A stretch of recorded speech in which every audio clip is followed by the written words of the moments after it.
তীব্র শীতে নাকাল দেশের উত্তরাঞ্চল। অনেক বেলা পর্যন্ত মিলছে না সূর্যের দেখা। ঠান্ডায় বেড়েছে রোগ ব্যাধি। আজ সকালে নওগাঁয় দেশের সর্বনিম্ন ৮.৬ ডিগ্রি সেলসিয়াস তাপমাত্রা রেকর্ড করা হয়েছে। সেখান থেকে যোগ দিচ্ছেন সহকর্মী আব্দুর রউফ।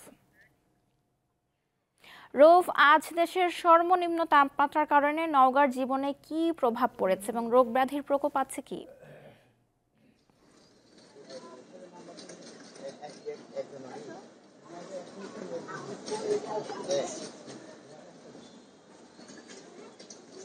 দর্শন, আপনাকে ধন্যবাদ। আপনি যেমনটি বলছিলেন, আজকে কিন্তু নওগাঁতে দেশের সর্বনিম্ন তাপমাত্রা ৮.৬ ডিগ্রি পরিমাপ করা হয়েছে, যেটি কিন্তু চলতি শীত মৌসুমে নওগাঁর কিন্তু সর্বনিম্ন তাপমাত্রা। এছাড়া কিন্তু গতকালকেও কিন্তু আপনার ১০.৮ ডিগ্রি সেলসিয়াস তাপমাত্রা পরিমাপ করা হয়েছে, সেটা কিন্তু কমে আজকে ৮.৬ ডিগ্রি তাপমাত্রা পরিমাপ করা হয়েছে। তবে সকাল থেকে নিরুত্তাপ সূর্যের দেখা পাওয়ার কারণে এখন কিন্তু শীতের যে কনকনে একটা ভাব, তীব্রতা, সেটা কিন্তু এখন অনুভূত হচ্ছে না। বিশেষ করে সূর্যের দেখা পাওয়ার কারণে এই কনকনে শীতের ভাবটা অনেকটা কমে গেছে। এছাড়া কিন্তু এমন কনকনে শীত এবং সর্বনিম্ন তাপমাত্রাকে উপেক্ষা করে দিনমজুররা এবং মাঠ পর্যায়ে খেটে খাওয়া মানুষ আপনার মাঠে কাজকর্ম ইতিমধ্যে শুরু করে দিয়েছে। বিশেষ করে নওগাঁয় ইরিবড় মৌসুমের ধান রোপণের কার্যক্রম শুরু হয়েছে। এমন শীতকে উপেক্ষা করে কৃষকরা এবং ধানের শ্রমিকরা মাঠে কাজ করতে দেখা গিয়েছে।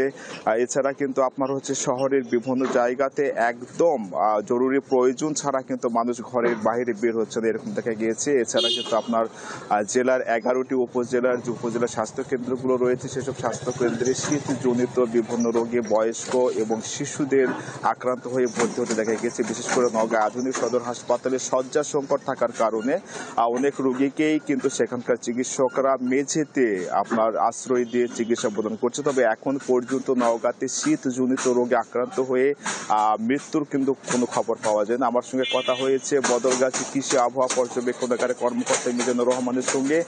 তিনি জানিয়েছেন যে শীতের এমন তীব্রতা এই জানুয়ারি মাসের পুরোটাই থাকবে এবং জানুয়ারি মাস শেষ হওয়ার পরপরই এই শীতের যে তীব্রতা এবং তাপমাত্রা বাড়ার সম্ভাবনা রয়েছে বলে তিনি জানিয়েছে। তো নওগাঁ থেকে শীত নিয়ে এই ছিল আমার কাছে সর্বশেষ।